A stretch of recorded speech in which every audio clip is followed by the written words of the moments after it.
zombies are getting closer. We have no way to escape. The military napalmed San Diego. You know, on balance, that may be a good thing. But I agree, it cuts down on our options. What have we got to fight them with? We've got the Oxford Book of English Verse. Read them a poem. This sea that bears her bosom to the moon, the winds that will be howling at all hours and are upgathered now like sleeping flowers. For this, for everything, we are out of tune.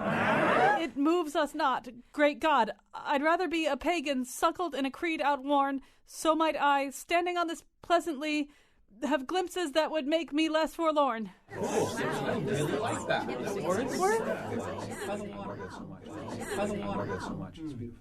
This is incredible. The poetry turned them back into what they used to be. Poetry can even stop the zombie apocalypse. That's the topic of our show today. Poetry should be everywhere, not tucked away in ivory towers. You know what? You people enjoyed that poem so much. I'm going to read you another poem. This one is by Suzanne Summers. Sometimes when I'm sad and life is not what it seemed, and even sex is like a song I've heard too often, I remember my 2-week love, my underwear carefully selected, nervous blotches on my neck. Okay, poor choice. Here's Colin McEnroe. Back zombies! Bad zombies! All right, so that turns out it depends on the poem you pick. Suzanne Summers, by the way, does write a lot of poems. She and I received literary awards on the same night. That's actually true. That's when I realized my literary career was of a, I don't know, an unpalatable hue or something. Anyway, but lots of people write poems, and one of the things that I'm endlessly fascinated by is the presence or lack thereof of poetry in just the general life of people. And it's probably about as separated in American life as it could ever be or as it ever is anywhere. In a lot of places, poetry is just sort of part of public life. In Myanmar this year, now try to picture this. 11 poets were elected to parliament. Now there's a reason for that, which I could explain to you, but imagine that in 1 year, 11 poets were elected to parliament. Prior to being elected president of Ireland in 2011, Michael Higgins had published 3 volumes of poetry, elected to president of Ireland in 2011. Yeats, of course, was an Irish senator.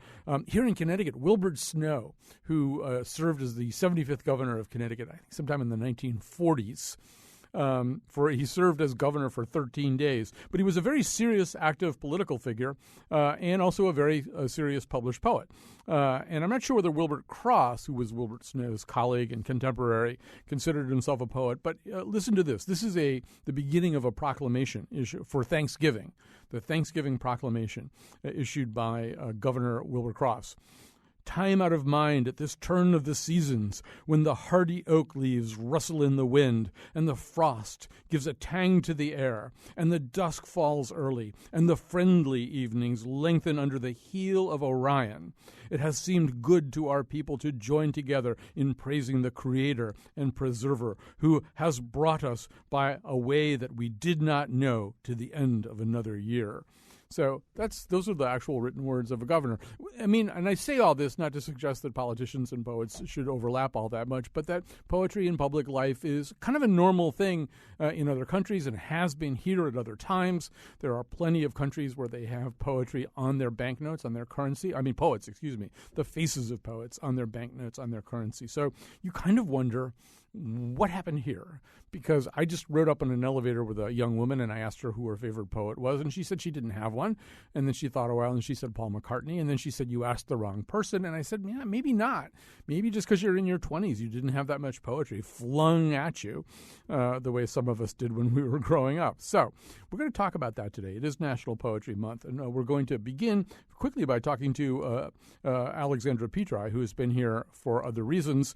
She is a columnist for the Washington Post and a very, very funny columnist for the Washington Post. She writes the Compost blog there, and she's the author of A Field Guide to Awkward Silences.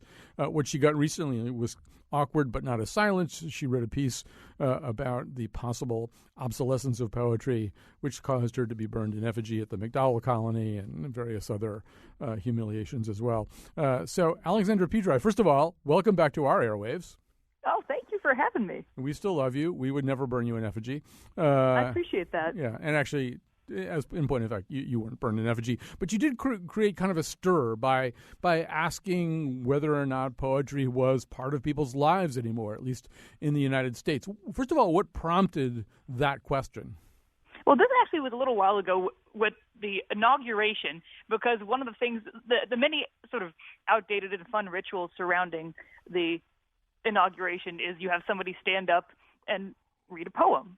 And I heard this poem and I thought, man, it's interesting that we still do this as a part of our public life. As you were saying, this is something that usually happens in America, and it mentioned like the plum blush of morning, I believe. And I thought, is poetry dead? And just because sometimes when you haven't heard from something in a while in your own life, you think, well, maybe it's dead. I often have this problem with like Olivia de Havilland, but it turns out she's also still alive. But sometimes you only find out about these things from obituaries. So you asked that question, and you brought this up, and the response among people who care about poetry was ferocious in some cases, right? There are people who really wanted you to know that poetry was not dead. I still get emails about this. There's always one piece that you've written at some point that hangs around your internet neck like an albatross, to the point that I'll still, like, they came out with an edition in 2013 of the best poetry, and they, in the introduction, said, while Alexandra Petri at the Washington Post thinks that poetry is dead, and compared it unfavorably to the Postal Service as something where people think they're doing a wonderful service for you and are actually wandering around just costing taxpayers money. We think that poetry is still very much alive. So not only is poetry not dead, but the piece that I wrote saying that poetry might be dead also won't die. The zombie effect is very much present. So let's talk to a couple of poets about this. They'll be part of our conversation as well. Jay Perini, a writer, poet, and the author of 6 books of poetry, most recently New and Collected Poems, 75 to 2015. Also a professor of English and creative writing at Middlebury College in Vermont. In some ways, the seeds of this show were sown a while back when he appeared on a different show with us about historical fiction. And we said, well, obviously, when it gets to be National Poetry Month, we have to have Jay back on. And then one of my favorite poets, and a Connecticut poet, Margaret Gibson, a poet, professor emerita, and the author of many books of poetry and prose, including Broken Cup, winner of the 2016 Pushcart Prize, and The Prodigal Daughter, reclaiming an unfinished childhood. So 2 poets here. Jay Perini, we'll start with you up there in the Middlebury College studios. Can Alexandra Petri be forgiven at all for wondering out loud about the death of poetry? Obviously, it's very alive in your life, in your classrooms, in your books. I don't know whether it's quite so alive in your local grocery store. I think she's probably right in thinking that the American public probably doesn't give a damn about poetry, and it's been the case for decades, maybe even going back to the beginning of the 20th century. Poetry has had a hard time finding an audience. I just say that poetry is not dead. Poetry is the same. It's alive. It's thrilling. There's all kinds of stuff going on, but the audience wanders in and out of attention and seems to be, I really would say, is the audience for poetry dead, not is poetry dead. Poetry is very much alive. And with someone like me, I teach poetry every day at Middlebury College. I write poetry most weeks. I'm constantly working on a poem, and I have been for 50 years. So for me, and I've been reading poetry steadily for 50 years, and I mean steadily. The vast range of British and American poets, even international poets, are rarely very far from my mind. So I just know there are a lot of people like myself living in, often teachers of high school, teaching in colleges, and there just is a pretty solid audience for poetry. But on the public airwaves, and generally speaking in American culture, poetry gets lost in the shuffle of there's so much noise nowadays. How does poetry compete with, say, Donald Trump? It's very difficult to do because you've got this incredible noise machine called the television, the radio, the newspapers, and it's pushing out all this blather. And for me, poetry is going to increasingly, I would predict, going to become increasingly a place where people fed up with the styrofoam language of our culture retreat to find authentic, clear language that somehow reflects their experience and embodies their feelings and their thoughts. So I'm going to switch over to Margaret Gibson for a second here. Also, as you can hear, there's kind of a little technical problem up there in Middlebury. We're going to see if we can work on that with the Middlebury studio a little bit. But so, Margaret Gibson, first of all, welcome to this conversation. Thank you. One of the things that I think about poetry sometimes is that if you say to the average person, would you like me to buy you a volume of poetry? Would you like to go to a poetry reading with me? They'll probably say no, or they'll think they don't like poetry, or it doesn't have any relationship to them. And then, there are these moments where they're confronted with it unexpectedly. They're at 4 weddings and a funeral, and then there's the famous Auden poem, which is in that movie, and that then actually got, I think it was separately printed up and sold at cash registers at bookstores and stuff, because everybody said, "What's that poem? That's great. I never heard a poem like that. That's the most terrific poem in the world." And the movie El Postino created this brand new market for Neruda among people who'd never heard of Neruda before. But the minute they heard these poems in the movie, they thought, well, those are fabulous, and those are very earthy and very much about my life. I want those. And although Alexandra talks about the tradition of the inaugural poem, I think there have only ever been 5 presidential inaugural poets, starting with Frost, unless Kennedy was reviving a tradition that had been moribund for centuries or something. There have not been a lot of inaugural poets, but people hear Maya Angelou do a rock, a tree, a river, and they go, well, that's great. I want a copy of that. So people think they don't like the category of poetry until they hear poetry. Well, I think poetry has a lot of different functions. One of them is ceremonial. I think it's great that people picked up on Neruda's poems from a movie. I think Jay is right. The audience for poetry needs to be waked up. It's not that poetry isn't lush, sexy, relevant,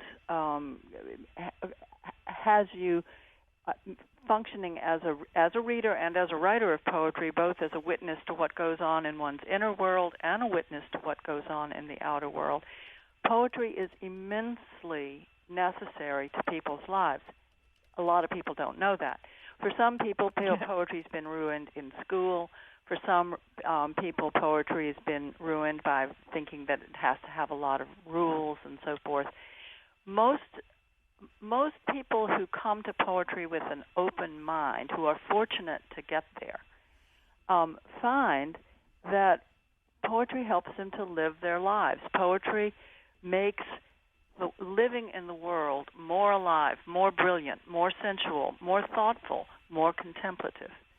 Now, poets may choose not to be acknowledged legislators, governors, elected to the Senate, and so forth. Some poets may choose, I love this phrase of Thomas Merton's, by the way, to live, and he was talking about monks, to live a life of deliberate irrelevance.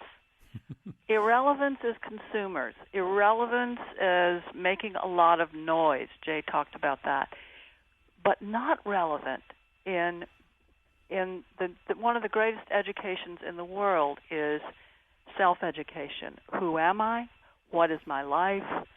Who is this other person? Who are these other people? How do we live? Poetry is very, very rich and necessary for that. We just have to let people know. So, Alexandra Petri, I live near what Larry Bloom once described as perhaps America's only poetry-induced traffic jam. There's something called the Sunken Garden Poetry Festival, and it pours out. Maybe I've been there when there seemed to be about 1,800 people sitting around listening to one poet read for the evening, and then people drive out into Route 4 and they can't move, and you sort of think, well, this is like it's an Aerosmith concert or something. So, but one argument that could be made and that has been made is that poetry and poets priced themselves out of the market at a certain point, that they, I'm sitting here in Connecticut where Wallace Stevens and James Merrill both wrote poetry, and Alexander, some people would say, well, it became willfully difficult in a way that made it less approachable to people. I assume that might be one of the fences you have to climb with poetry.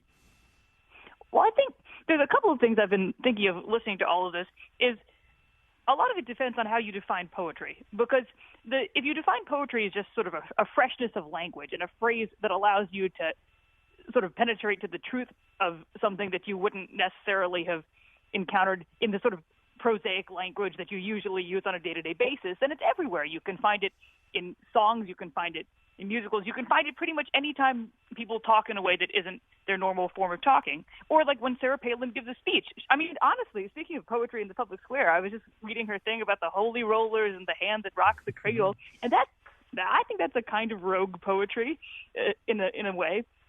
But another thing that struck me in terms of sort of how do you bump into it and who's writing it and how is it being manufactured is also like many great artists have had day jobs. So T.S. Eliot working in his bank, writing some of the greatest poems ever. And I think one thing we are always surprised by is in like the 1800s, Thomas Love Peacock, a colleague of Percy Shelley's, wrote saying that he thought, well, poetry is basically over now. We've had 4 ages of it. There was the good poetry of the Golden Age. Then there was the sort of silver poetry of the modern age.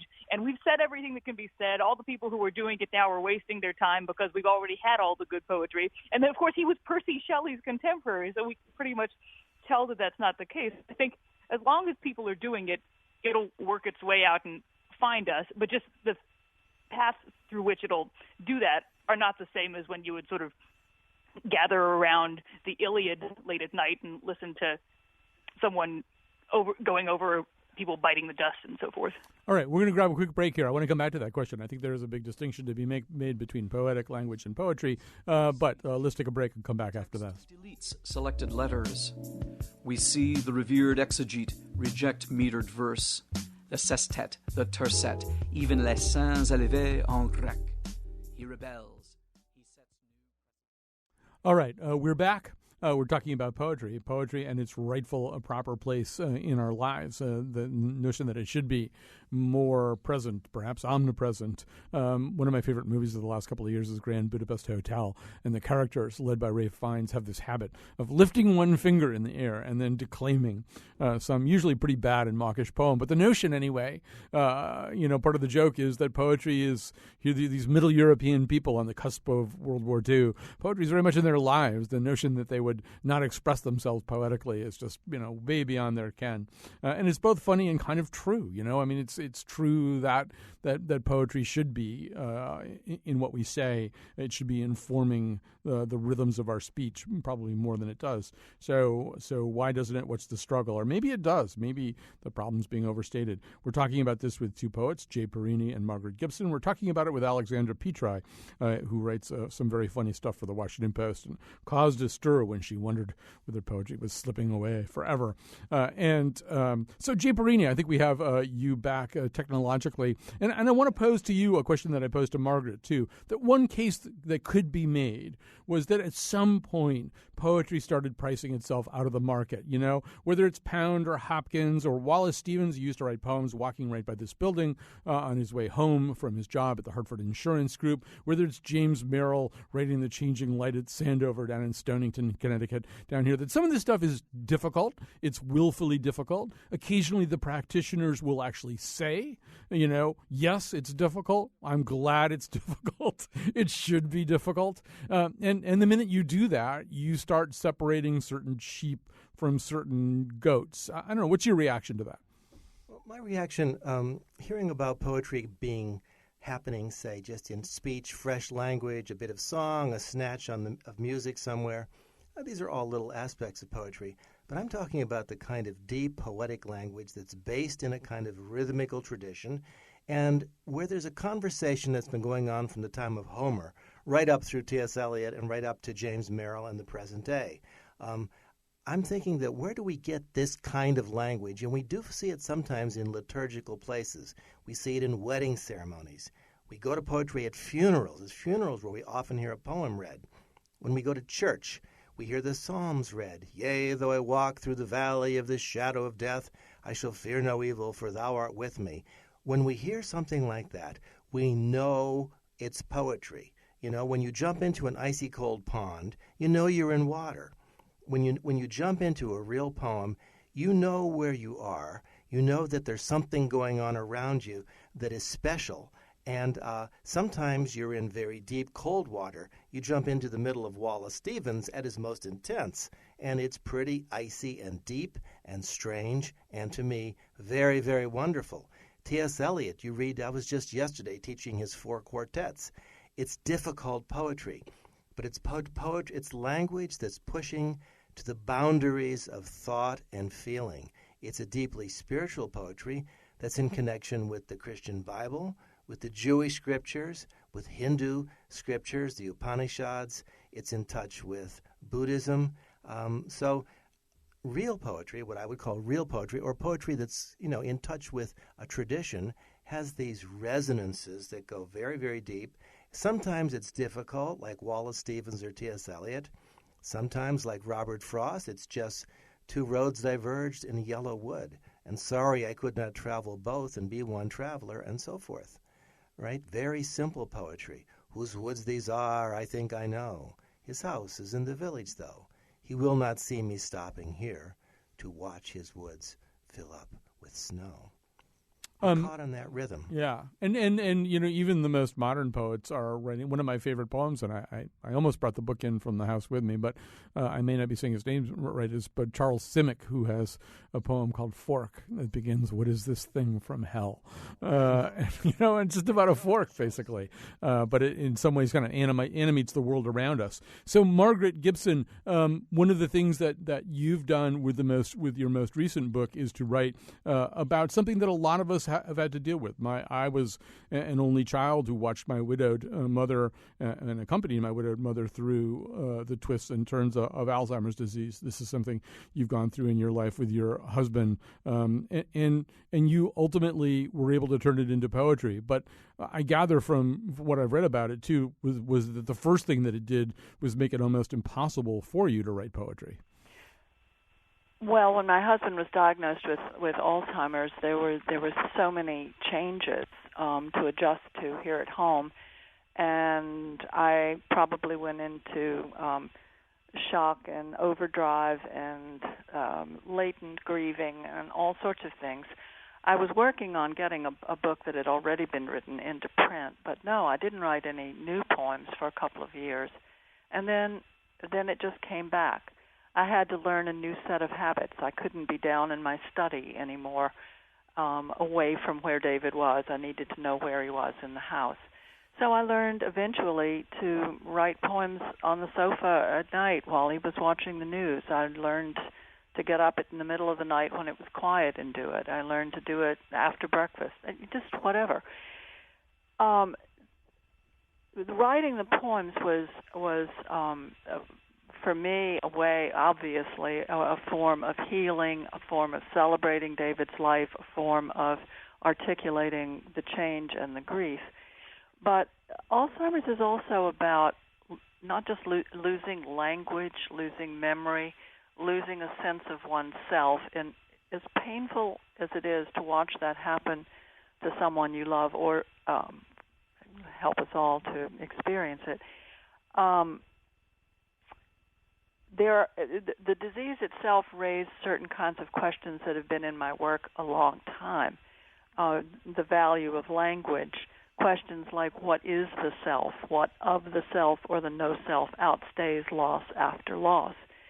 A lot of us equate being human with how we use language, what it allows us to do, whether we're inventing something technological or investigating imagery and music and learning to clarify via language some sorts of deep mysteries. So yeah, I mean, I felt as if I made a return to some of the roots of why we write at all, and it was, for me, perhaps also it was a rich balancing as David lost language.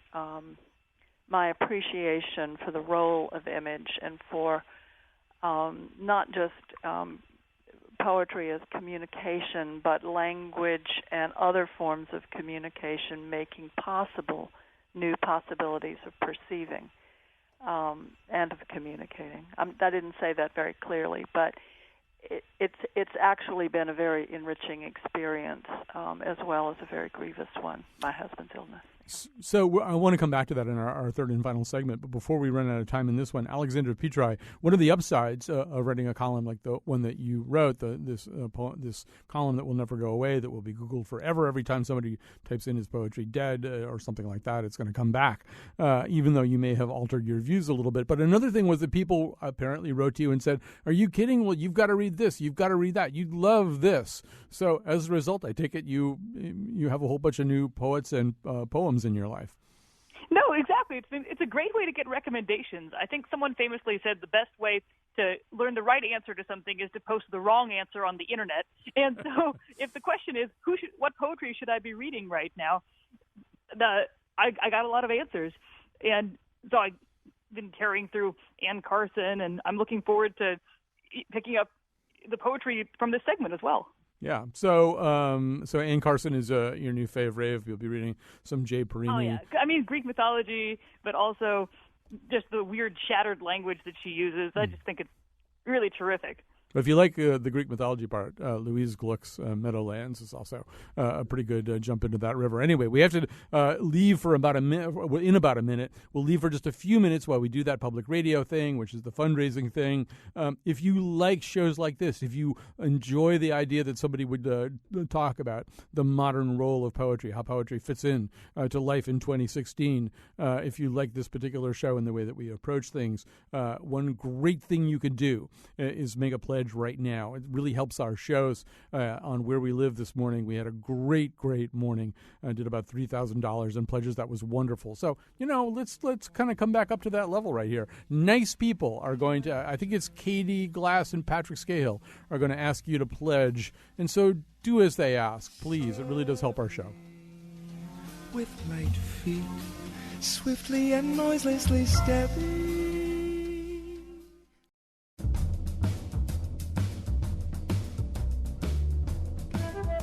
Today's show was produced by Betsy Kaplan and me, Kyone Wolf. Greg Hill appeared in the intro with a cast of 1,000 zombies. He tweets for us at WNPR Colin. Our interns are Tiana Duquette and Benjamin Esty. The part of Bill Curry was played by Billy Collins. For show pages, articles, and audio of the Here and Now staff reading the poetry of Rod McEwen, go to our website, wnpr.org/Colin. On tomorrow's show, our salute to bulldozers. And now, back to Colin. All right. The conversation we're having is about poetry. It is National Poetry Month. It should be always National Poetry Month, but maybe it isn't. And we're talking about the role that it plays in our lives. Alexandra Petri joined us at the beginning of the show. She's gone now. We're left with our two poets, Jay Perini, writer, poet, author of 6 books of poetry, including new and collected poems, 1975 to 2015. Also a professor of English and creative writing at Middlebury College in Vermont. Margaret Gibson, poet, professor emerita, and author of many books of poetry and prose, including Broken Cup, winner of the 2016 Pushcart Prize, and The Prodigal Daughter, Reclaiming an Unfinished Childhood. Margaret Gibson, one of many wonderful Connecticut poets. So I want to maybe just talk a little bit about why write a poem. Jay Perini, you have to deal with this in your own life. I assume you have to deal with it also when you talk to students who either are or are not going to write poems. What's the answer to the question, why write a poem? I think sometimes when we talk about poetry, we make it sound way too serious, and maybe in the earlier segments here, we made it sound like it was kind of dreary. And I think we have to remember that language is when language goes dancing, it sort of moves in the direction of poetry, and poetry can simply be a lot of fun. And when I give poetry readings, I like to get the audiences really laughing. And poems should be funny. They should make you cry. They should make you laugh. I mean, the whole range of human emotion is there in a very intense form. And the language somehow grabs life by the throat and shakes it, So there's a kind of sense of really living your life to the absolute fullest when you're deeply engaged with a poem, writing a poem, reading a poem. I don't even make such a big distinction between reading and writing. I always say that my writing is going well only when my reading is going well. So I try to be reading my favorite poets every day and being inspired by them. And often the poems I write are written in response to that, or saying, hey, what about this? It's a big, messy conversation, the world of poetry. And, I just would encourage your listeners to go out and get some poetry and read it and enjoy it. I mean, there's just so much good stuff out there. It does seem to be a way to think about the human predicament, whatever that predicament is. Margaret Gibson, I remember being very moved and perhaps encouraged listening to Stanley Kunitz read, I think it might be called Hold Me. I can't remember what the poem is called. It's about being in your 90s and still being sexually active. And I thought, well, that's good news, right? Good to hear that. To Jay's point, we can talk very seriously about poetry, and sometimes we should. But the other thing that poetry does is really connect us in one way or another, whether it's about sex at 90 or something else, to joy. I think that's absolutely right. Jay just said something about his life. His poems were going well and his reading was going well, and vice versa. I'd just like to say that my life is going well when my writing is going well, and I think that's because writing makes me feel more alive, more attentive, more open to surprise and possibility, and to trying to translate mysterious or funny or grievous moments into language that ultimately then can be shared with someone else. I think of poetry as an act of giving. I was in an audience once when Jane Hirschfield was reading, and the audience was dutifully clapping after every poem, and she stopped them and said, "I don't write clappers. I give you poems because the deep in me wants to connect with the deep in you." And the silence that then followed the poems that she read was dancing with energy and really profound and good. And there are all kinds of ways to give a good poetry reading, to get the audience laughing, to get them crying, to get them simply to feel that wonderful sensation when a little something you didn't know, a little appears to you.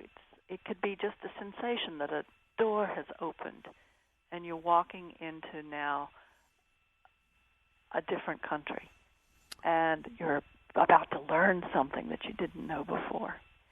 It's sensational. Those small moments that make such a big difference to one's life and can be given to others. I like that a lot. I mentioned that Margaret is one of Connecticut's great poets. I think we've got a caller here from Uncasville, which, of course, now is forever associated with something else. But I think we've got a call about another of Connecticut's great poets. Richard, are you on the line there? Yes, hello there. Hello, everyone. Hello. I'm Richard Hartice, and thank you for this show. This is a great idea. And lovely guests that you have as well, who I know both. Mm-hmm. I just wanted to say that so often when the great ones fall off the planet, like William Meredith, who was a U.S. poet laureate and a pilot in World War II and in Korea, they're forgotten. And happily, Michael Passero, our mayor here in New London, just proclaimed April 22nd as William Meredith Day in the city of New London. So we're very pleased about that. And I think one of the roles of poetry that perhaps William was one of the few people, as a pilot in World War II and in Korea, he wrote a wonderful poem called The Wreck of the Thresher about the loss of those 128 sailors in that early nuclear submarine disaster. And that poem has become the basis for a permanent memorial to those brave men who died. And so poetry has many functions, and this is one, a kind of more formal one that William was able to propose, shall we say. Yeah. And so he was a beloved teacher, and I think Margaret and Jay both knew him well. He taught at Breadloaf, and we have a little foundation called the William Meredith Foundation.org to continue his legacy. And you know, when people have spent a whole lifetime accruing wisdom and talent, it's important, I think, that we not forget them. It's a beautiful sentiment, Richard. We've got some other calls coming in. I want to make some room on the board for them. But thank you so much for calling in about William Meredith, one of our great southeastern Connecticut. I mean, he was a great national poet, but he and and James Merrill both live down there, kind of towards the southeastern corner of our state. Jay, just to come back to this idea too, it seems, particularly apropos of what he was saying about the Thresher, you may have your own reactions to this, but there's sort of two ways that poetry gets used, right? And I do remember talking to James Merrill when he became Connecticut's first ever state poet laureate, and I said, well, are you going to write poems about the state budget or the governor's new suit or something? And he said, well, I don't think so. No, I don't think I'll be writing poems for the governor's birthday or something, but I'll be here in Connecticut writing poems anyway, and so that's the way that's going to be. But there is this sense that we have, and it goes back to something that you were saying, that we do want poets around for certain kinds of liminal moments. And not for nothing do we use them at inaugurations, because in fact it is a moment where we're saying, all right, what's going to happen next? Where are we now, and what's the next thing? Yeah, I think poets often are taking the pulse of the country. After something like 9/11, I think that 9/11 was one of the most horrible experiences for most Americans who were alive at that time.